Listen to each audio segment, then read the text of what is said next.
ಲೋಕಸಭೆಯಲ್ಲಿ ಇಂದು ಕೂಡ ನೀಟ್ ಗದ್ದಲ ನಡೀತಾ ಇದೆ, ಗಲಾಟೆ ಆಗ್ತಾ ಇದೆ. ವಿಪಕ್ಷಗಳಿಂದ ಧರ್ಮೇಂದ್ರ ಪ್ರಧಾನ್ ರಾಜೀನಾಮೆಗೆ ಪಟ್ಟು ಹಿಡಿದು ಕೂತಿದ್ದಾರೆ ವಿಪಕ್ಷಗಳು.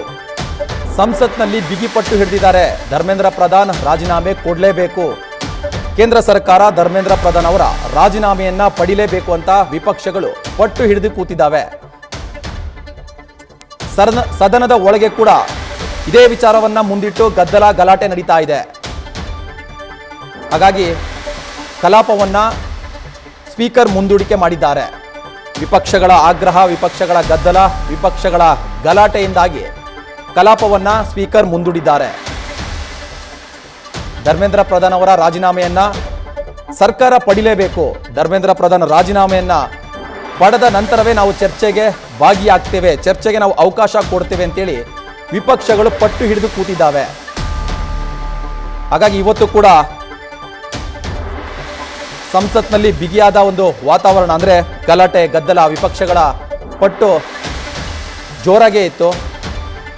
ಧರ್ಮೇಂದ್ರ ಪ್ರಧಾನ್ ರಾಜೀನಾಮೆಯನ್ನ ಕೊಡೋವರೆಗೂ ಕೂಡ ನಾವು ಚರ್ಚೆಯಲ್ಲಿ ಭಾಗಿಯಾಗಲ್ಲ ಅಂತ ವಿಪಕ್ಷಗಳು ಪಟ್ಟು ಹಿಡಿದು ಕೂತಿದ್ದಾವೆ. ಹಾಗಾಗಿ ಕಲಾಪವನ್ನ ಸದ್ಯಕ್ಕೆ ಮುಂದೂಡಿಕೆ ಮಾಡಿದೆ.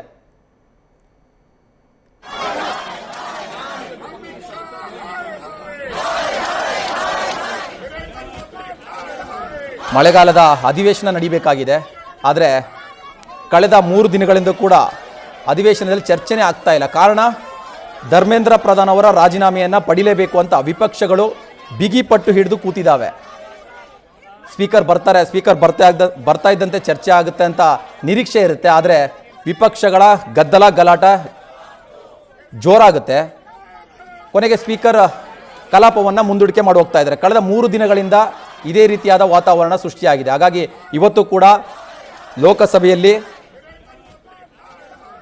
ಕಲಾಪ ಮುಂದೂಡಿಕೆಯಾಗಿದೆ. ಅಂದರೆ ವಿಪಕ್ಷಗಳು ಧರ್ಮೇಂದ್ರ ಪ್ರಧಾನ್ ಅವರ ರಾಜೀನಾಮೆಯನ್ನು ಕೊಡಲೇಬೇಕು ಅಂತೇಳಿ ಗಲಾಟೆ ಗದ್ದಲವನ್ನು ಇವತ್ತು ಕೂಡ ಮುಂದುವರಿಸಿದ್ದಾರೆ.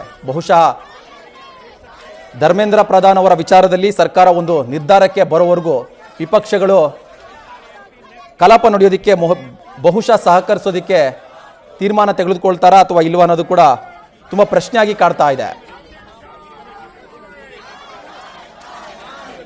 ಲೋಕಸಭೆಯಲ್ಲಿ ಕಲಾಪ ಮುಂದೂಡಿಕೆಯಾಗಿದೆ. ವಿಪಕ್ಷಗಳ ಗದ್ದಲ ಗಲಾಟೆ, ಧರ್ಮೇಂದ್ರ ಪ್ರಧಾನ್ ಅವರ ರಾಜೀನಾಮೆಗೆ ಒತ್ತಾಯ. ಹಾಗಾಗಿ ಇವತ್ತು ಕೂಡ ಲೋಕಸಭೆಯಲ್ಲಿ ಕಲಾಪ ನಡೆದಿಲ್ಲ. ಅಂದರೆ ಈಗ ಸದ್ಯಕ್ಕೆ ಬೆಳಿಗ್ಗೆ ಆರಂಭವಾಗಿದ್ದ ಕಲಾಪ ನಡೆದಿಲ್ಲ. ವಿಪಕ್ಷಗಳ ಅತಿಯಾದ ಗಲಾಟೆ ಗದ್ದಲದಿಂದ ಕಲಾಪ ಮುಂದೂಡಿಕೆಯಾಗಿದೆ.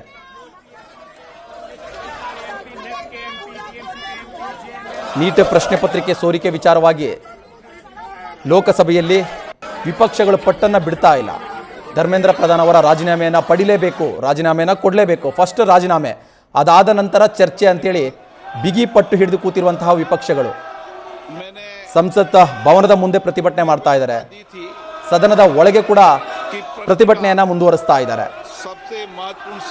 ಈ ಕಡೆ ವಿಪಕ್ಷಗಳನ್ನ ಸಮಾಧಾನ ಪಡಿಸೋದಕ್ಕೆ ಸ್ಪೀಕರ್ ಸಾಕಷ್ಟು ಹರಸಾಹಸ ಪಡ್ತಾ ಇದ್ರು ಕೂಡ ಆಗ್ತಾ ಇಲ್ಲ. ಹಾಗಾಗಿ ಕಲಾಪವನ್ನ ಮುಂದೂಡಿಕೆ ಮಾಡಿರುವಂತಹ ಸ್ಪೀಕರ್